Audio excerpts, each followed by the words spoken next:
You've definitely heard the word diabetes thrown around, right? But what's actually happening inside the body when someone has it? Well, today, we're going to demystify this whole thing. We are going to break down the science into simple, clear terms so you can really get what's going on. So here's our game plan. First, we'll nail down the core problem. Then we'll look at how it's diagnosed. After that, we'll dive deep inside the body to see what this insulin war is all about. Then we'll check out the tools for managing it. And finally, we'll talk about why this is all about playing the long game. Okay, let's jump right in. Section 1. What, at its most basic level, is diabetes? So, at its heart, diabetes is a long-term condition all about having high blood sugar. But, it's not just about sugar. It's a full-blown metabolic disorder. It all boils down to an issue with a really important hormone called insulin. And that messes up how your body uses all its fuel, not just carbs, but fats and proteins too. To really get it, let's use a simple analogy for the two main types. For type 1, imagine your body's cells need a key to let energy in. Well, in type 1, your own immune system has destroyed the factory that makes the keys. You have absolutely no key. Now with type 2, you have a key, but the lock on the cell door is all gummed up and rusty. The key doesn't work right. Or maybe you just don't have enough keys for all the locks. So, how do doctors even know if someone has it? Well, it all comes down to a few key numbers. Numbers that tell a really critical story about what's going on in your blood. Okay, so doctors have a few main ways to check. That first one, the A1C test, is kind of like a report card for your blood sugar over the last 2 or 3 months. If you score a 6.5% or higher, that's a diabetes diagnosis. The other tests are more like a snapshot in time. They measure your blood sugar either when you haven't eaten or after you've had a sugary drink to see how your body handles it. All right, now let's zoom in and see what's really happening on a biological level. You can almost think of it as an internal battle, this insulin war, where the whole system is just out of whack. And we're back to our key analogy. Remember, insulin is the key that opens up our cells so that glucose, which is our body's main fuel, can get inside. But if the key is missing or the lock is broken, all that sugar gets stuck in the blood. And here's the crazy part. Your cells are literally starving for fuel, even though there's a ton of it floating around right outside. And this is the domino effect that happens in type 1. No insulin means glucose is locked out. The liver thinks the cells are starving, which they are, so it panics and dumps even more sugar into the blood. In desperation, the body starts burning fat for energy. The problem is, this process creates these acidic byproducts called ketones.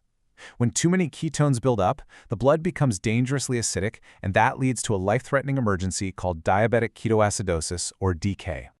Okay, so that's the problem, and it sounds pretty serious. So what's the solution? Let's open up the management toolkit and look at all the strategies people can use to take back control. And the absolute foundation, the bedrock of any plan, is lifestyle. This is where it all starts, way before you even talk about medications.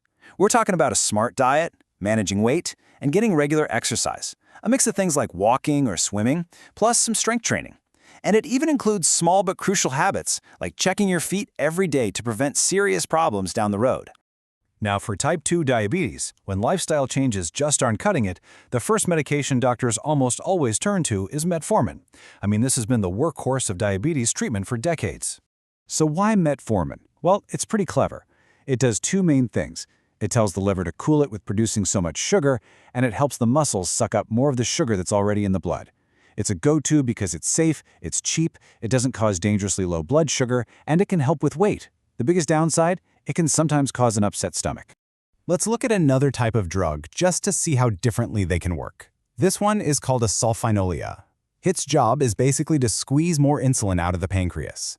It works in this 4-step chain reaction. The drug closes one channel, which triggers an electrical change, which opens another channel, letting calcium rush in. And that rush of calcium is the signal that forces the cell to release all its stored-up insulin. It's a pretty cool biological cascade. One really important thing when choosing a medication is how it affects your weight, and they are not all created equal. As you can see, some drugs, like those sulfonylureas we just mentioned, can actually cause weight gain. But others, like metformin or some of the newer drugs, are either weight neutral or can even help with weight loss, which is a huge consideration. Now, for everyone with type 1 and many people with type 2, insulin isn't optional, it's essential. But there are different types for different jobs. Let's simplify it. You've got your rapid-acting insulin to cover the food you eat at meals. You've got intermediate-acting for about half a day of coverage. And then you have long-acting insulins that give you a slow, steady background supply that lasts a full 24 hours. So we have the toolkit. But why is it so incredibly important to use these tools day in and day out? Well, that brings us to our final section, playing the long game. See, over time, having high blood sugar is like sending sandpaper through your blood vessels. It damages them.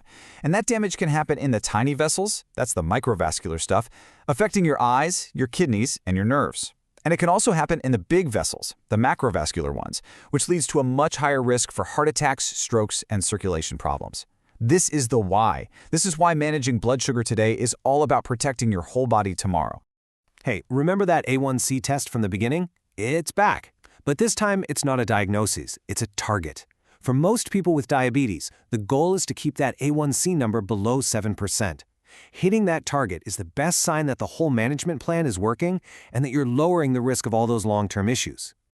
And that really is the big takeaway here. Good management is so much more than just watching numbers on a meter. It is actively protecting your heart, your kidneys, your eyes, and your nerves so that you can have a healthier future. It's all about taking control. And while the tools we have today are amazing, the story is far from over. The future is incredibly exciting. We're already seeing things like smart insulin peds and so-called artificial pancreas systems that are completely changing the game. It just leaves you with this really hopeful question. As our tech and our understanding keep getting better every single year, what new breakthroughs are just around the corner?